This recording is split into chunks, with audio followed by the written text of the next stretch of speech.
you stepped away from the fear of it all and I had no choice. became a hummingbird. There was really no choice. It's either die or change. Hey folks, hey, Dr. Todd here. Welcome back to the Two Thumbs Up podcast. Grateful to have you here with us today.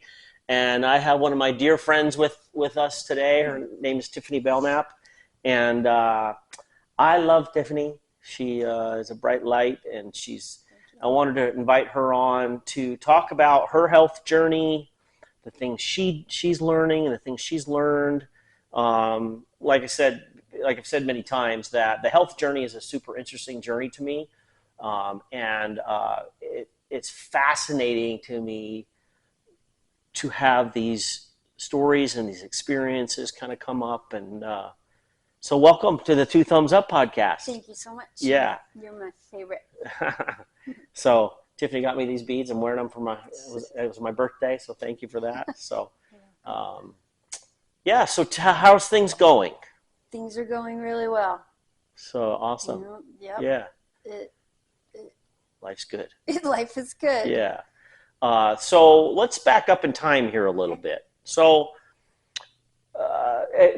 Tiffany was actually, let's go back to the fun stuff. So I know you were on tour with a musician, at one point. Yep. Who was that? It was Whitesnake. Whitesnake. You were in the video and all of those things back in the day, and I know you love that. You got to see lots of the world. And travel like a rock star. Yeah, literally travel like a rock star. And there was a point in your life when you started having some health things come up for you. Yes, it was 2005, right after my last son was born. Mm-hmm. I started having a lot of weird symptoms, just numbness and tingling in different parts of my body. I was having lots of brain fog, lots of just strange symptoms. I felt like when I put my chin to my chest, I would get electrocuted. Mm-hmm. And I ended up going for a bunch of tests, and I got, through a series of events, I found out that I had MS. Mm-hmm. And so, by the grace of God, mm-hmm. or whatever you want to call higher spirit, I was gifted in my journey, the struggle, 3 months. A little 3-month span of where the doctors were recommending that I go on this new drug mm-hmm. for MS, but I couldn't be on the old drug. I had to wait 3 months in order for them to be a span of 3 months in my body. Mm-hmm. So the new drug that they were recommending was coming out in 3 months. So I had 3 months of just, I like to call it my hummingbird hovering zone. Yeah. Where I didn't have to freak out, and I had a moment to just breathe and really figure out what the heck I needed to do. So in that 3 months, what was your state of mind? What was your state? Obviously, you're diagnosed with MS. Mm-hmm. Lots of fear pops up. Yes. What's my life going to be like? I gotta raise my boys. All of these things pop up. So what was that like for you, period of time, that 3 months? It was a shock. I didn't know if I was going to live or die. The doctors were telling me the drug that is recommended was going to knock my immune system down so much that I would probably get cancer, or something else would kill me. Mm-hmm. The disease wouldn't kill me, but because they had to knock my immune system down so much that I would get something else. Because MS is a type of autoimmune mm-hmm. disorder. Right. Mm-hmm. And so within this 3 months, I just started to learn. And I learned about how to eat and what to eat and what I was eating that wasn't good for me. And I think it was November 30th was when I found out that I had MS. And by Christmas, I was standing in my pantry looking at nothing but literally a bottle of water and a box of raisins. Got rid of everything else. Everything in the garbage. Because anything in a box, anything with all the things you can't read on the label, you should not eat it. You shouldn't eat it. And I realized and I learned that I had to go get organic food. And back then, I mean, geez, that was 19 years ago. I went to Smith's and I was like, where's your organic section? And the person helping me didn't know what I was saying. And so they went and got a manager. And the manager went and got his manager. And I'm standing there looking at two managers at Smith's saying, where's your organic section? And they took me to the oregano spice. The oregano. 19 years ago. That's what organic sounds like. How about oregano? Yeah. So I had a bit of an uphill climb on my own because nobody knew like they know now. There's lots of people that know now about organic and different health things that I had to learn on my own. And I started drinking ionized water. I bought an ionized water machine that I hooked up to my tap at home. That's high alkaline water. And then I started eating organic food, and I actually did a allergy test, and my body was allergic to so many things. I could only eat 7 things at the time. So I just started a whole body cleanse with different herbs for my liver and my kidneys and, you know, all the things. I was working with a practitioner at the time to help. So let me ask you this. So, you know, before you started having the symptoms and the diagnosis and all of those things, I like to say death by diagnosis. You know, there's so many diagnoses, but you got this diagnosis. What was your lifestyle like before that? Because, you know, what you're describing is a chronic inflammatory type process. Was there some things that obviously you shifted everything. But I also know before this though, you I didn't know you back then, but you appeared healthy. You looked healthy. You were, you know, you've always been petite. And I look just like I do now. So, you know, because there's this misconception, I would say, that, oh, if you look like she looks, then you're healthy, or you, or if you look like another, well, that person may have some problems. So there's this judgment that goes on. But you literally fit the mold, so to speak, of a fit, healthy person. Yes. So what would you say about that? About what my diet was like before? Yeah, or like, or did you like, oh, I'm a healthy person. How did I get this? Oh, yeah. Kind of a thought process. Yes. You had that thought. Oh, yeah. Yeah. And nobody could understand because I looked healthy. But I didn't feel healthy.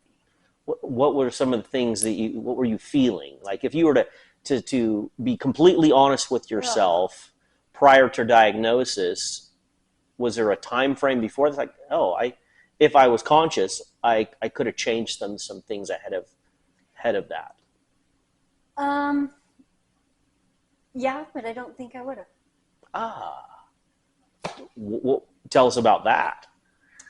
I feel Yeah. I wouldn't have, because I had to get to that point. I had to get to the breaking point to where I would make a choice. I had to literally erase the Etch-a-Sketch and start over with everything I knew about food and health. And I really had to start noticing my own judgments on, just because you look healthy doesn't mean you are at all. So you had to get your own PhD in Tiffany. Yeah. Right? Like, yes. Oh, what makes me tick? I love that part. Like the uniqueness of you and the uniqueness of everyone. And I like to call it intuitive health, but it's actually beyond that. You're describing a realization about yourself. Yeah. Yes. Yes, I had to get to that point. If I would have still been able to function as a normal human being and look my children in the eyes and you know, take care of them properly, I don't think I would have been able to change like I did. Interesting. Very, very profound it's almost like the human experience says, and I call the process scorched earth, so to speak. Yeah. It's like, whoa, I had to go scorched earth to learn that lesson, 100% right? And so earth. you kind of went scorched earth with yourself. You said, Yes. shake the Etch-a-Sketch up and start. Let's do something different here. And so you hit that point with this. Well, and then I realized too, the time in my life was perfect because I was, the steward of my children now and their health. Yeah. And I realized, okay, it's me. I'm the bottom line for my own health and my children's. And it's me. I love that. In order for me to change, I needed to have all of those things in alignment with my soul so that I could do it and have the courage enough to step away from McDonald's and Carl's Jr., whatever we eat that's fast and quick, and just grabbing a cookie because I ran out of time. I would feed my family, but I'd grab a cookie. Yeah. And I'd run out the door. And I've known Tiffany long enough to know that she's such a good cook. And like you're super good. I know that you take care of others before you take care of you. And so this was, to me, like I can see that about you. But you started taking care of you. And then you could start taking care of others. Yeah. Yeah. Once my cup was full. It's fascinating to me how scorched earth or fear, potential, we call it fear, drives change, drives consciousness, drives shift, drives different possibilities. Yeah. So that is fantastic. So you went through this process. You had those 3 months. You went into your hummingbird phase of like just sort of observing, and seeing, okay, what's this look like? Which is that something you consciously did, or is that something that just happened? You stepped away from the fear of it all, and I had no choice. Became a hummingbird. There was really no choice. It's either die or change. Scorched earth, it's die or change. And I just stepped fully into it and went all in. Yeah. And you're still, so let's kind of keep walking down that road. So you started learning and you started gaining wisdom about yourself and things that you can do for yourself. What's the state of your life now with your? Oh, it's so much better. But I do want to say, within 3 weeks of fully changing everything, I started feeling immensely better. I noticed a dramatic change within 3 weeks. So you started changing. 3 weeks later, your symptoms improved. All of my symptoms improved. And they just kept getting better and better and better. And I kept learning and evolving. And, what works for me might not necessarily work, perfectly for another person. Everyone's different. We all have to tweak things a little bit. Our blood types play into how we should eat. Everybody needs to learn about themselves and learn what works for them and really have the openness to just be interested. Yeah. Literally take an interest in oneself because that intuition, that recipe for you may look a little bit different to somebody else. Right. And to find that truth about oneself, it's a journey, it's an experience. It's like, oh, that didn't work and that didn't work, but that works. Right. And as you grow older too, it might change. Yeah. Oh, things change as you get older. Evolving. Yeah. That's absolutely true. So, but I do know that you don't even, you would say to yourself, and I've heard you say this many times, like, I don't have MS. Right. So share with us about that, because really you don't. No. You've shifted it. I have. You have some other physical things going on we'll talk about here in a bit, but you're like, because we've talked many times. And what would you say about your MS diagnosis now? It was the catalyst to kick me in the butt and wake me up to be like, oh, this is serious. Mm-hmm. It was the wake-up call I needed to learn about health and nutrition and to get my family where they need to be. Mm-hmm. I'm grateful for it, but I will not align with it. Meaning that phrase, that diagnosis is like, that's not who I am. Mm-hmm. Is that what you're saying? Right. And you have some physical things you deal with now. Right. Tell us about that. Do you feel like that the things you're dealing with now is sort of tied somewhat, somewhere, somehow to the MS? I don't.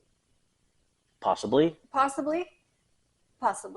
Because of the stress, that's a big part of it too. It's not just diet. Right. It's your mental well-being and how you deal with stress and handle stress, and your ability to move through thoughts, because really our thoughts are what cause us to be imprisoned in life sometimes. What are some of the practices you do? I meditate. So I've had, just even recently, someone asked me, and I want to ask if you're open in a minute to how you do it. So I had someone come up to me and ask me the question, well, how do you meditate? And would you share with us some of the things you do when it comes to that? Sure. Sometimes it can be different on a daily, depending on what's going on with life. Mm-hmm. Sometimes I just take a walk and meditate. Sometimes I do the bee breath. Mm-hmm. Do you know what bee breath is? I do, yes. Yes. Do you want to tell us? Yes. So when you hum, it creates this vibrational frequency in your body, and your own vocal cords are in alignment with your spirit. And so when you hum, it creates this sound wave in your body of healing. And bees, actually, people that work with bees, they live longer than... Yeah. We had Winston Keat on the show last week, a dear friend of mine, Okay. and he's a beekeeper. Oh, okay. Yeah, so tell us about that. Yeah, so we don't necessarily have to work with bees, but we can create it in our own bodies, and you just hum, and then you can hum and close your ears off.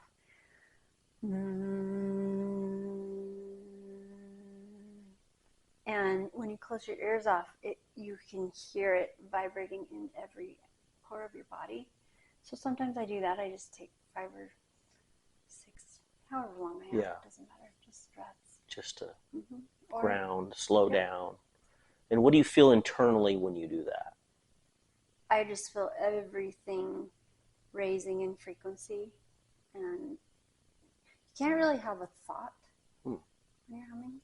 Yeah. So it helps you to just center and realign. So it slows that mechanism of incessant thinking and thought, and that thing, it says, shh, be quiet for a little bit. So I love that. And I know you've done yoga, you're a yoga instructor, you do healing, you're a healer. What is I know you've taken large journeys into that. What? Yeah. Yeah. There's so much. Yeah. Once you open and crack that healing door open, it's just whatever sings to you. I think you have to follow your own heart and whatever your highest passion, whatever you find interesting is what you need to do. And that's what I mean, even if it's just like walking your dog. Yeah. If that's what sings to you, that's what you need to do. If it's taking a nap, take a nap. If it's sitting with chickens. Yes. Whatever it is. Chickens, yeah. I love that you said whatever sings to you, because I have this vision of, I see everybody, all these people doing their thing, but I actually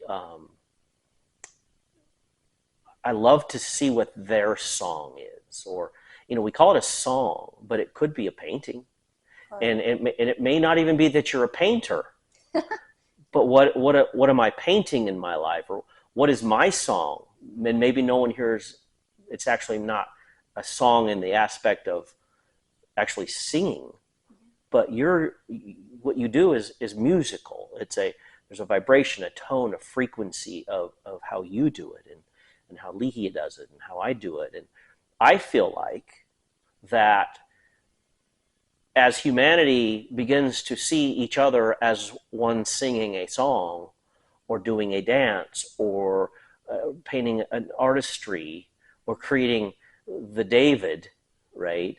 Then humanity will heal, because I see you, Right. and I get you, and I love you because of your song, because of your journey, because of your experience. Like, oh, Tiffany's walked through this, and because Tiffany's walked through this, and we have a relationship where you can share. Oh, what am I learning from Tiffany's experience? And that's one of the things I love about these conversations is, well, I love many things about these conversations, but one of them is like, oh my gosh, now that she's sharing, I can see her song. It's like this. It's a painting. It's like there it is. And so it's something that I feel really gets to come forth. Yeah, I truly believe that we're 100% creators of our own universe, and we inspire each other to be better and do better. And when each of us can have the courage to step into doing something hard, yeah, it's powerful. It's inspiring. Yes. It's wow. She walked through that, and what I heard a word you said earlier. As you walk through that, their gratitude from the face of fear, right? Yes. Gratitude emerged, love for yourself emerged, and it's interesting to me how almost like fear is the fertilizer for scorched earth for trees to grow and possibilities to expand, and it's like, wait, okay, so if that's really what happens, we're all in great shape. Everything's good news, right? And when you take the fear, because sometimes from fear, whatever may have happened, whatever situation, we become victims, right? Because I could have easily, and I think I did for a while. Is there a process there? Yes. Yeah. I became a victim of getting the diagnosis of MS, but then I was like, the fear rocket vaulted me into, no, I will not. I'm not going down like this. In that moment, there's a choice. There is. Yeah. And then that gave me the inspiration to just, yeah. Oh, I love it. I love this stuff. It's so interesting to me to have these conversations, and what do you see yourself move? What's it look like for you? What do you see moving forward for you? Oh, Todd, I'm not done yet. Oh, I know. There's lots to do. Yeah. So much. Yeah. I'm constant. You know me. I'm constantly creating and evolving and moving forward and painting pictures. Yeah, literally painting pictures. Yep. Yeah. And you today you would say, with your health, it's still are you still learning new things? Oh, always. Yeah. I'm always evolving and growing and changing, and the world's changing with me. You know, back when they took me to the oregano spice, it's a whole new world. I don't have to look for that anymore. Yeah, there's an organic section at Smith's. Yeah. There's whole stores. You know, you recently had done some stem cell therapies and different things, and so you told me just before we started that you feel like that was a good result for you. It was. Yep. And that sort of therapy wasn't around 19 years ago. No. You know. Oh, I want to kind of backtrack here for a second. Did you ever end up taking the medication? Nope. Yeah. Nope. That 3-month period of time, because have you ever considered, I'm sure you have, that if that medication was available that they wanted you to take, at that moment, you would have probably started taking it. Probably. And I'm not saying the medication doesn't assist millions of people. Yep.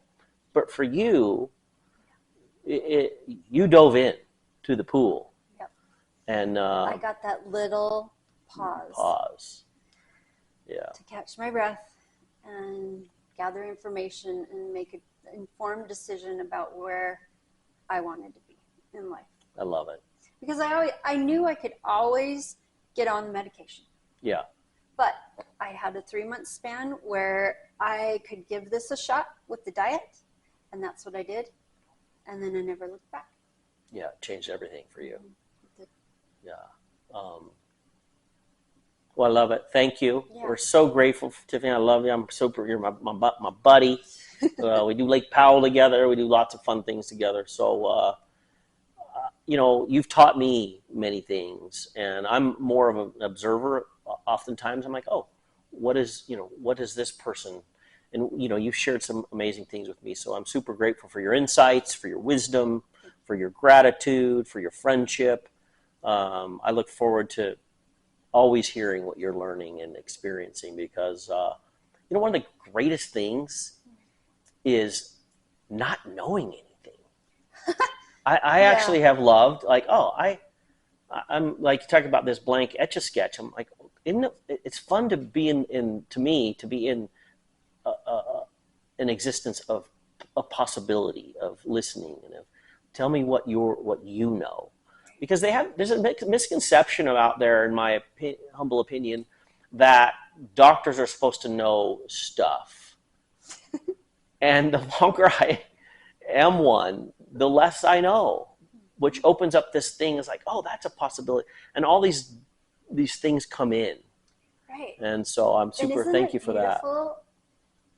The communication. Yeah. And the wisdom that we can collectively have when we're in that space of just being interested in what we can create together and learn and grow, and not just be that hard, rigid reality that our parents maybe grew up with. Yeah.